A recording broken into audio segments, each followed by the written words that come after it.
It was the day before New Year's Eve that I was running on 3 hours of sleep and the kind of caffeine that makes your hands shake. The project had been a nightmare, 6 weeks of endless revisions, client demands that changed hourly, and a deadline that kept getting pushed earlier instead of later. When HR sent out the memo at 2:15 p.m. saying we could leave at 3 o'clock, I almost didn't believe it. Christopher Wilson, the man who once made us work through Thanksgiving because the market doesn't take holidays, was letting us go early? I grabbed my bag before anyone could change their mind. My friend Kimberly, who sat 2 desks over, raised an eyebrow. Where's the fire?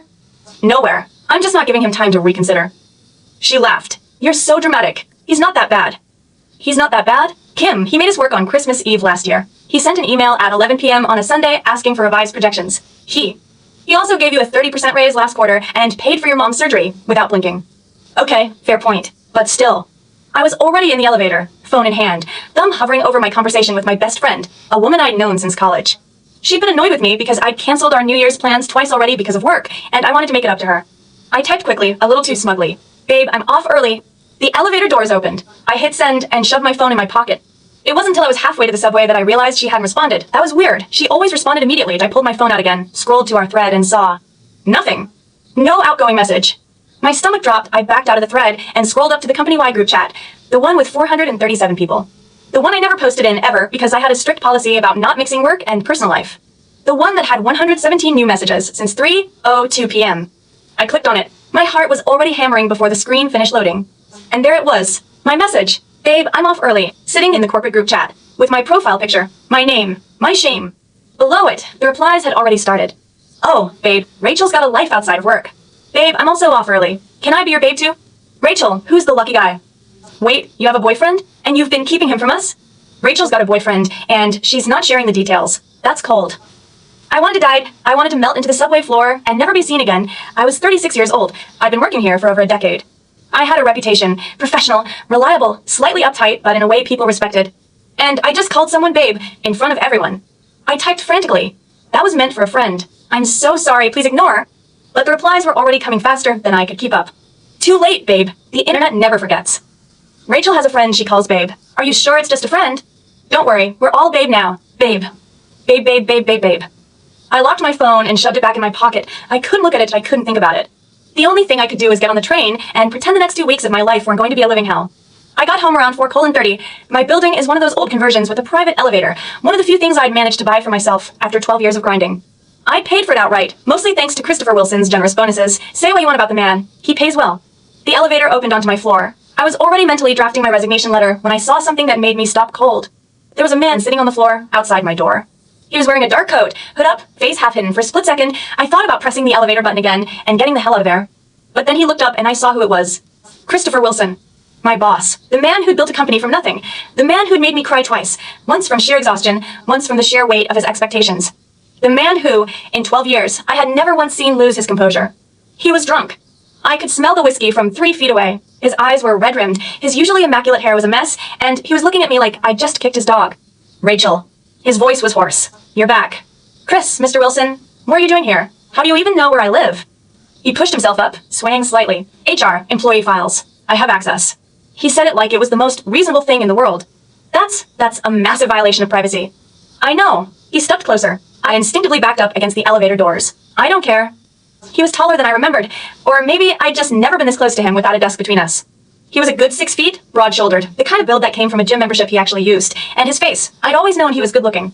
It was one of the few things people actually talked about when they gossiped about him, but up close, with his eyes glassy and his jaw tight, he was something else entirely. Does he give you health insurance? He demanded suddenly. Does he give you 401k matching? Does he? He swallowed hard. Does he give you what I give you? I blinked. What are you talking about? Your boyfriend. The one you texted, the babe. He said the word like it tasted bitter. Does he take care of you? Does he know what you need before you even ask? Does he? His voice cracked. Does he know you like the coffee from that place on 7th with the extra foam, not the one near the office because they burn it? Does he know you always work through lunch, so he leaves a sandwich on your desk? Does he? Chris, I don't have a boyfriend. He stopped mid-sentence. His mouth opened. Closed. Opened again. You, what? I don't have a boyfriend. The text was for my friend. She's a woman. We've known each other since college. We call each other babe sometimes. It's just a thing we do. He stared at me like I just told him gravity was optional. You don't have a boyfriend. No. Then who? He swayed again, and I caught him instinctively. His weight was heavier than I expected. Then why did you, the group chat, everyone thought? Because I'm an idiot who hit send without checking the chat name. He let out a breath I hadn't realized he was holding. His entire posture changed, the tension in his shoulders melting like it had never been there. Rachel. His voice was quieter now, softer. I've been trying to tell you for years. I felt my throat tighten. Tell me what? He closed his eyes. I've been in love with you since the first month you started working here, when you stayed late to organize the filing cabinets even though it wasn't your job. When you brought me coffee because you noticed I hadn't eaten. When you told that client off for yelling at me and I realized you weren't just smart, you were fierce. My heart was doing something in my chest that felt like it was trying to escape. I'm your boss, he continued. I couldn't say anything that IT would be inappropriate, unprofessional, but then I saw that message and I thought you'd found someone else. Someone who could say things to you that I couldn't, and I couldn't just let that happen without. He stopped talking and just looked at me. His eyes were wet. Chris, I said slowly, you're drunk. I know. You're going to regret this in the morning. Probably. He took a shaky breath. But I'm also going to regret it if I don't say it now, because I've been saying it in my head for 12 years and nothing's changed. Oh, here it is, I love you. I've always loved you, and I don't expect you to feel the same way, but I needed you to know. I stood there in my hallway, holding my drunk boss, trying to process the fact that he just confessed his feelings while smelling like a distillery. Come inside, I finally said. You can't drive home like this. I got him onto my couch with some effort. He was heavy and his coordination was shot, and at one point he almost pulled me down with him. I managed to get a glass of water into his hand and watched him drink it with the enthusiasm of someone who'd rather be having whiskey. I should go, he said, trying to stand. You should stay. You're in no condition to do anything except sleep. He looked at me with expression that was almost accusatory. You're being nice to me. I'm being practical. If you wrap your car around a lamppost, who's going to sign my paycheck? He laughed. It was a tired, broken sound. That's so you. Always practical. Someone has to be. He settled back against the couch, his eyes already drooping. Rachel. What? I meant what I said. Every word. I know. You don't believe me. I don't know what to believe. I sat on the arm of the couch, keeping some distance between us. You're my boss. You've been my boss for 12 years, and all that time, you've never once... I stopped. You've never given me any indication. Because I couldn't. Ethics policies, power dynamics, and you, he looked at me with those glassy eyes. You deserve someone who could just love you without all the complications. I was trying to be a good boss, not a good person, and I ended up being neither. I didn't have an answer for that, because the truth was, I'd spent 12 years thinking Christopher Wilson barely noticed I existed. He was efficient, professional, sometimes cold, but never cruel. He gave bonuses without fanfare. He remembered birthdays. He never once made me feel like I was just another employee, even though I knew I was. But love, that was something I'd never considered. He fell asleep within minutes. I covered him with a blanket I keep for emergencies, though I'd never imagined I'd use it for this, and sat in the armchair across from him, trying to make sense of what had just happened. My phone buzzed. It was Kimberly, asking if I'd seen the group chat blow up again. I didn't have the energy to explain. I opened my work email instead. There was a message from Chris, from before he'd gotten drunk. Presumably, IT was a standard year-end review, NY performance metrics, MY bonus calculations. And at the bottom, something I'd never noticed before. In the additional notes section, he'd written, Rachel is the backbone of this company. She's not replaceable. He'd been saying that about me for years. I'd always assumed it was just professional courtesy. But now I wasn't so sure. Morning came too soon. I woke up on the armchair, stiff and confused, and then I remembered. Chris was still on the couch, but he was awake now, sitting up, running his hand through his hair with the look of a man who'd made a terrible mistake and was just waiting for the consequences. Good morning, I said cautiously. Rachel. He didn't look at me. I'm so sorry. I shouldn't have. I didn't mean to. You meant it. He went very still. You said it 6 times. You don't say something 6 times by accident. He finally looked at me, and I saw something I'd never seen in his eyes before. Fear. Not of me, but of what I might say. I have feelings for you, I said slowly, but I also have a career and I have a reputation. And I have absolutely no idea how to handle the fact that my boss, who I've worked for 12 years, just told me he's in love with me, I'm going to need time to process this. He nodded. Take all the time you need. And you need to go home and sleep off the rest of that whiskey. He stood up, wobbly but functional. At the door, he turned. Rachel, for what it's worth, I've been processing this for a decade. I know it's a lot, but I also know that I've never met anyone like you. And if you give me a chance, not as your boss, but as a person, I'll spend the rest of my life making sure you never regret it. He left before I could respond. I stood in my apartment, alone, wondering how my life had gone from embarrassing group chat message to boss confesses his love in the span of 12 hours. My phone buzzed again. Another message from Kimberly. Seriously, Rachel, the group chat is still going. Someone started a poll about who the babe is. You might want to check it before it gets worse. I opened the app with a sense of dread. The poll was up to 238 votes. The leading candidate was Secret Boyfriend. The second was Kat. The third was Kimberly. And then I saw a message I hadn't noticed before from someone who'd been oddly quiet during the whole thing. Maybe we should ask Chris. He seemed pretty interested in the answer. It was from Kimberly, and for the first time, I wondered if she knew something I didn't. Because Kimberly had been working at Wilson and Associates for 6 years. She'd been his assistant for 2 of them, and she was the kind of person who noticed things. I called her. Hey, I said, what do you know that you're not telling me? She was quiet for a moment. Then she said, Rachel, do you remember that Christmas party 2 years ago? When Chris got drunk and made that toast about the people who make this company run? Vaguely. He looked at you when he said it, stared at you for a full 5 seconds, Everyone noticed. They just didn't say anything. My stomach dropped. That was 2 years ago. Like I said, he's been obvious for a long time. You're the only one who didn't see it. I hung up and stared at the wall. I'd spent 12 years building a wall around myself at work. Professional, competent, never crossing lines. And in one day, that wall had crumbled. I had no idea what I was going to do about it. But I knew one thing for sure. Monday was going to be the most awkward day of my life. Monday morning arrived with a kind of brutal clarity that only comes after a weekend of overthinking. I'd spent the entire 2 days replaying Friday night in my head, the elevator, the doorway, Chris's red-rimmed eyes, the confession that had come out of nowhere like a train derailing in slow motion. I walked into the office at 8:30, earlier than usual, hoping to avoid the inevitable onslaught of questions. The group chat had been quiet since Saturday, but I knew better than to think people had forgotten. Kimberly was already at her desk, sipping coffee and pretending she wasn't watching me like a hawk. Rachel. She smiled with the kind of innocence that meant she knew exactly what was going on. You look well rested. Don't start. I'm not starting anything. I'm just making an observation. She leaned forward. Did you happen to check your email this weekend? HR sent out the updated policy on inter-office dating. My heart stopped. They did what? They sent an email Saturday morning, said there'd been some inquiries, and they wanted to clarify the existing policy. Apparently, romantic relationships between supervisors and subordinates are strongly discouraged unless the subordinate transfers to a different department. Kimberly was enjoying this way too much. I didn't get that email. You wouldn't. It was sent to the managers. She shrugged. Chris got it, which means he knows exactly what he's doing. I felt a headache forming behind my eyes. I don't even know what I'm doing. There's nothing to disclose. It was a drunken confession from a man who is clearly not in his right mind. Right? Because he's never done anything to indicate his feelings before, like that time he rearranged the entire floor plan so your desk would have better light. Or when he started ordering coffee from that specific place on 7th because you mentioned you liked it, or when he... Okay, I get it. I held up my hand. You've made your point. I walked to my desk, trying to focus on the work I knew was waiting, but I couldn't stop thinking about what Kimberly had said. The coffee, the desk. The way he'd always seemed to know what I needed before I asked. I dismissed it as boss behavior, professional courtesy, but now that I was looking at it through a different lens, it was impossible to ignore. The morning passed without incident. Chris didn't come out of his office, which was unusual. Normally, he was walking the floor by 9:30, checking in, asking questions. Today, his door remained closed, and I told myself I was relieved. Around 11 o'clock, one of the junior associates, Scott Thompson, came by my desk. Hey, Rachel, did you see the updated policy? I looked up from my spreadsheets. Scott was a decent guy, friendly, always seemed to be around when I needed something. He'd been with the company for 2 years, and we'd worked on several projects together. I saw it. What about it? He lowered his voice. I heard it came from the top. Someone at the management level asked about dating policies. He paused, then added, I also heard that someone's been asking HR about transfers. Specifically, transfers to the New York office. I felt my throat tighten. New York? Yet there's an opening for a senior project manager there. Rumor is they're looking internally. He shrugged. I figured you might be interested, since you're always talking about how you want to get out of the city. I hadn't been talking about that. Not recently, but Scott had always been a gossip. Thanks for letting me know, I said, keeping my voice neutral. He nodded and walked away. I stared at my computer screen, my mind racing. New York. I'd mentioned it once, years ago, in passing. I'd said I'd always wanted to live there, just for a year, but I'd never acted on it. Why would anyone think I was interested now? At lunch, I escaped to the break room. Kimberly joined me, her eyes gleaming with conspiracy. Okay, spill. What's going on with you and Chris? Nothing. There's nothing going on. Rachel, I've known you for 6 years. I know when you're lying. I sighed, setting down my sandwich. Fine. He showed up at my apartment Friday night. He was drunk. He told me he loved me. Then he passed out on my couch. That's it. That's the whole story. Kimberly's jaw dropped. He told you he loved you? Several times, actually. And you, what did you say? I said he was drunk, and he should go home. Rachel.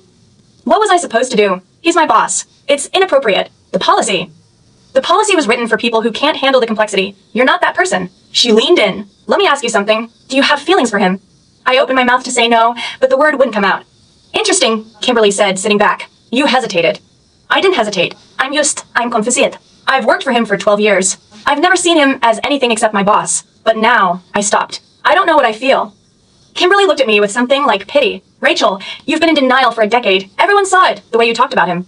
The way you defended him when people complained about the hours. The way you stayed late even when you didn't have to. You cared about him. You just didn't know it was more than loyalty.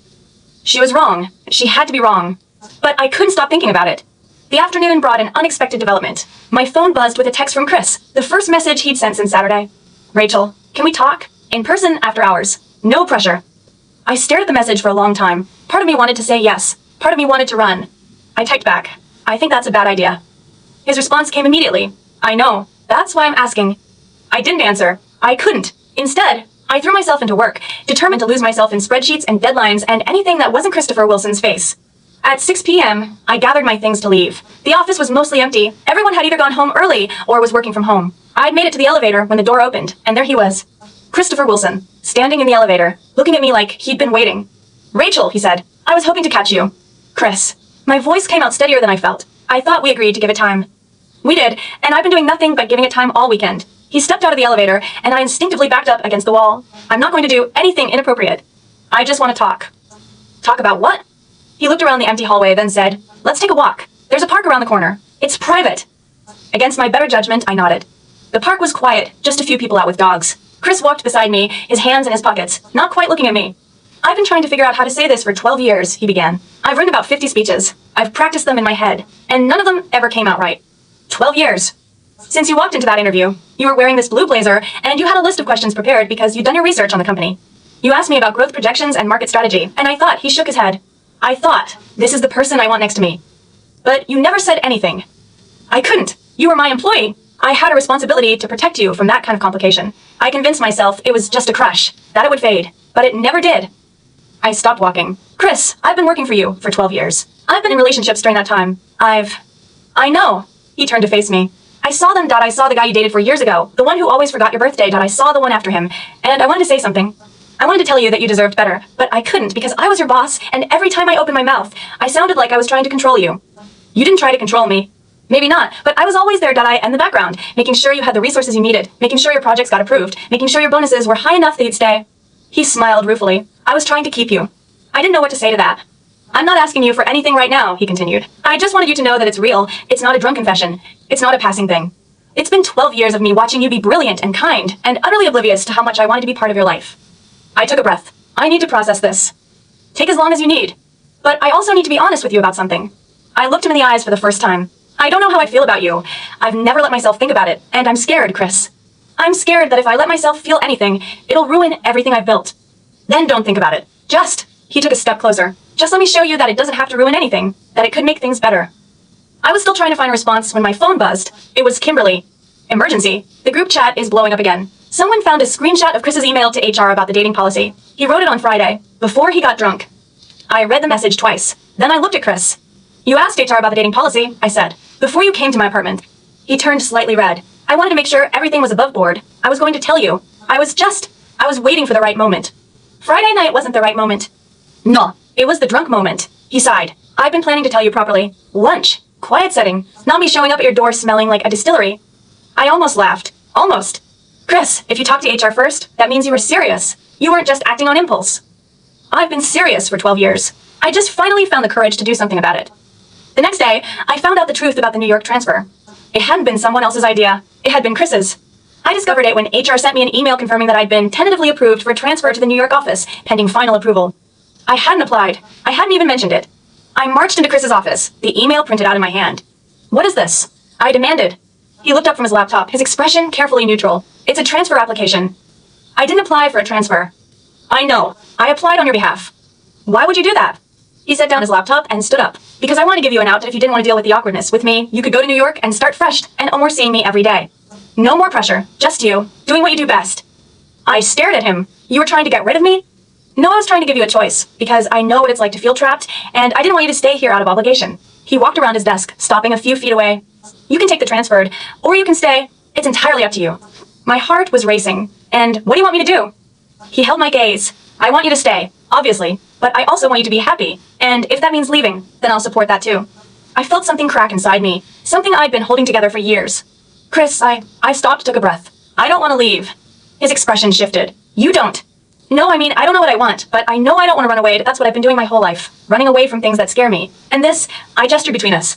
This scares me, but I'm tired of being scared. He moved closer. Rachel, if you stay, I want to do this properly. We'll go through HR. We'll set boundaries. We'll take it slow, but I want to see where this goes. Where do you think it's going? I have no idea. He smiled. That's the exciting part. I didn't say yes. Not yet, but I didn't say no either. And that was enough. That evening, I met Kimberly for drinks. She listened to everything, her eyes getting wider with each revelation. So, she said when I finished, you're basically dating your boss. Not officially. Technically or not, it's happening. He applied for a transfer for you. He confessed his love. He's been pining for 12 years. You're dating your boss. Kimberly. Fine. You're not dating him. You're in a complicated emotional predating phase that will probably end in a relationship. But hey, at least you're honest about it. She raised her glass. To Rachel and Chris. May you not get fired. I clinked my glass against hers. That's the best toast you could come up with? It's honest. I laughed, and for the first time in days, I felt the tension in my shoulders ease. Maybe this could work. Maybe I could have both. A career I loved and a person who loved me. Or maybe I was setting myself up for a spectacular disaster. Either way, I was done running. The next morning, I walked into the office with a new sense of purpose. I went straight to Chris's office, opened the door, and said, "I'm staying." He looked up from his paperwork. "You're sure?" "I'm sure. I'm not going to New York. I'm not running away." I took a breath. And I'm not saying yes to anything yet, but I'm willing to see where this goes. Chris stood up, walked around his desk, and stopped in front of me, slowly. Very slowly. "Boundaries? Absolutely. Then I can work with that." He smiled. "Thank you, Rachel, for giving me a chance." I smiled back. "Don't make me regret it." "I won't." And I believed him. 3 months past point, 3 months of carefully navigating the space between boss and boyfriend, of learning the rhythms of Christopher Wilson outside the office. We took it slow, just like we'd agreed. Dinner twice a week, texts that didn't reference spreadsheets, weekends that weren't interrupted by work emergencies. It should have been perfect, and for the first few weeks, it almost was. But then the pattern started. The first time, we were supposed to have dinner at a new restaurant I'd been wanting to try. Chris got a call halfway through the reservation, his face going pale. "I'm sorry, I have to go, it's Lily." Lily was his late mentor's daughter. He'd mentioned her once briefly, saying she struggled with anxiety and sometimes needed him. I nodded and said I understood. The second time, I planned a weekend trip. He canceled the morning of because Lily had a crisis and needed him to drive her to the emergency room. She was fine, he said later. Panic attack. The third time, it was my birthday. He'd promised to cook for me at his place. I showed up to find a note on the door. Had to run. "Lily's in trouble. I'll make it up to you. Chris."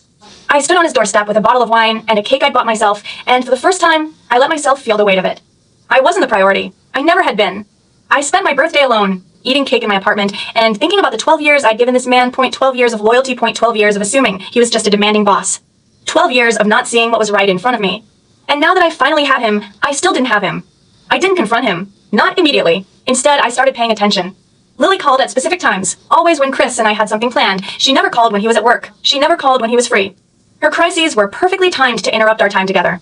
I did some digging. Quietly, I talked to a few people who'd known Chris longer than I had. I found out that Lily wasn't just a friend. She'd been his primary emotional commitment for years. He'd paid for her therapy. He'd helped her get into grad school. He'd been there for her through everything. Every breakup, every bad day, every emergency that turned out to be nothing. And she'd never returned the favor. She'd never once shown up for him. I also found out that Lily had sabotaged his last 2 relationships. Both women had left because they felt like they were competing with a ghost. Neither of them had stayed long enough to figure out what was really going on. I wasn't going to be the third. The turning point came at the company's annual charity gala. Chris and I had been public about our relationship for about a month by then. People had adjusted. The gossip had died down. Lily was there, of course. She'd been invited as Chris's +1 before I was in the picture, and he'd never uninvited her. So there she was, clinging to his arm, smiling at me like we were old friends. "Rachel, I've heard so much about you." Her voice was sweet, too sweet. "Chris talks about you all the time. I'm so glad you're making him happy."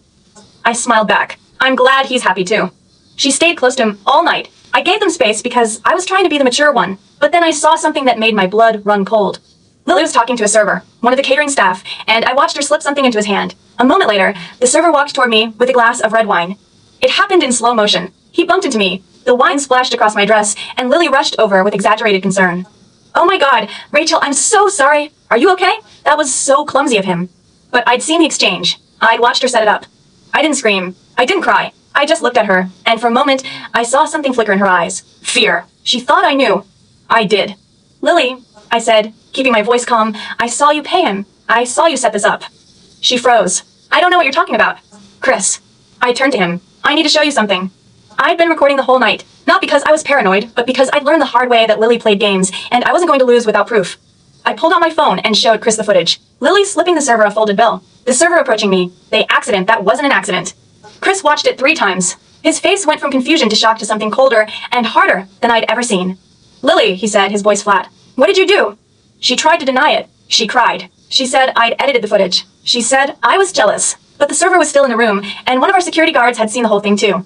It unraveled quickly. The server confessed. Lily's performance fell apart. And for the first time, Chris looked at her like he was seeing the truth. "I've been doing this for you for 8 years, he said quietly. 8 years of putting your needs first, and you've been manipulating me the whole time, keeping me close. Sabotaging anyone who tried to get near me. Chris, that's not. Don't." He held up his hand. "Don't say another word. I've heard enough." He walked away from her without looking back. I followed him outside, where the air was cold and sharp. "Rachel." His voice was strained. "I'm sorry. I should have seen it. I should have." "Should have what?" I asked. "Left her years ago. Stopped answering her calls. I've been watching this happen for 3 months. Chris Point, 3 months of canceled plans and emergencies, and I stopped. I'm not going to be second place to someone who doesn't even care about you." I know, and I'm going to fix it. I'm going to. You can't fix it. I felt the words leave my mouth with a certainty I hadn't known I had. Because it's not about Lily, it's about you. You've been letting her do this for years. You've been letting her control your life, and you didn't stop, even when you knew it was hurting me. He looked like I'd punched him. I can change. Can you? Or do you just want to? Because there's a difference. He didn't have an answer. I didn't expect one. I'm going home, I said, and I'm going to think about what I need. I'll talk to you tomorrow. I walked away, leaving him standing in the cold. That night, I made a decision. I'd been offered the New York transfer months ago. I turned it down because I wanted to give Chris a chance, but I kept the paperwork. I kept the contact information. I emailed HR first thing in the morning, officially requesting the transfer. Then I found an apartment in Manhattan that I signed the lease that I arranged for movers. I did everything I needed to do to leave without asking for help, without consulting anyone, without waiting for permission. When Chris called the next day, I didn't answer. He left voicemails. He sent texts. I read them all, but I didn't respond. I was done being the one who waited. 2 weeks later, I was in New York, the office though smaller, less intense, but the people were friendly and I fell into a rhythm quickly. Work, home, sleep, repeat. It was lonely, but it was also liberating. And then I met Adrian. He was a senior project manager, like me that we were assigned to the same team on a big project, and from day one, he was different and he noticed things. He remembered that I only drank coffee with almond milk. He asked about my knee when he saw me favorite. He brought me lunch when I was too busy to eat. He didn't ask what I needed. He just paid attention. You don't have to do that, I said one afternoon when he set a sandwich on my desk. I know, he shrugged. I wanted to.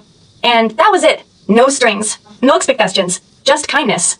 We started talking. Then we started having lunch together. Then we started spending weekends together. Nothing rushed, nothing pressured. Just two people who liked each other, learning to trust. Chris showed up in New York 3 months later. I wasn't surprised. He'd been sending emails and calls, trying to explain, trying to apologize. I told him I needed space, and he'd respected it for a while, but eventually he came. We met at a coffee shop near my office. He looked tired, thinner, like he hadn't been sleeping well. Rachel, he said, I've been doing therapy. I cut Lily off completely. I've been working on myself. I'm not the same person I was. Chris, I'm happy for you. I really am. But you're not coming back. It wasn't a question. I shook my head. I'm not coming back. Not to the job, not to the city, not to you. He looked down at his coffee. I loved you. I still love you. I know, and I loved you too. But love isn't enough. It wasn't enough when you kept choosing her over me, and it's not enough now. What can I do to change your mind? Nothing. I said it gently because I didn't want to be cruel. I'm not doing this to punish you. I'm doing this because I need to be in a place where I don't have to fight for attention.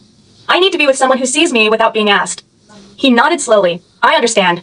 Do you? Because I spent 12 years waiting for you to see me. Chris Point 12 years of giving everything and getting half of what I deserved. And I didn't realize how much it cost me until I stopped giving. He reached across the table, but I pulled my hand back. I'm not going to keep you from being happy, I said. I want you to be happy, but I'm not going to be the one who makes you happy. That's not my job anymore. I stood up to leave. Rachel. He looked up at me. Are you seeing someone? I didn't answer. I just smiled and walked out. Adrian was waiting for me outside. He didn't ask questions. He just handed me my usual coffee and said, You okay? I will be. Good. He fell into step beside me. I was thinking we could get dinner tonight. If you're free. I'm free. He smiled, and I felt something I hadn't felt in years. The simple warmth of being wanted without being asked. 6 months later, I was sitting on a rooftop with Adrian, watching the city lights. He had just told me he loved me for the first time, and I'd said it back without hesitation. It wasn't dramatic. It wasn't a confession years in the making. It was just two people, honest and open, building something real. I thought about Chris sometimes, and I heard through the grapevine that he'd changed, that he was working on himself, that he'd finally cut Lily out of his life for good. I was glad for him. I hoped he found what he was looking for. But I'd found what I needed. Not a perfect partner, not a fairy tale ending. Just someone who showed up, someone who listened, someone who didn't make me beg for attention. Adrian kissed my forehead. What are you thinking about? Nothing, I said. Everything. He laughed. That's not an answer. It's the only answer I have. He pulled me closer, and I let myself be held. Because for the first time in my life, I didn't need to ask for permission to be happy. I just was.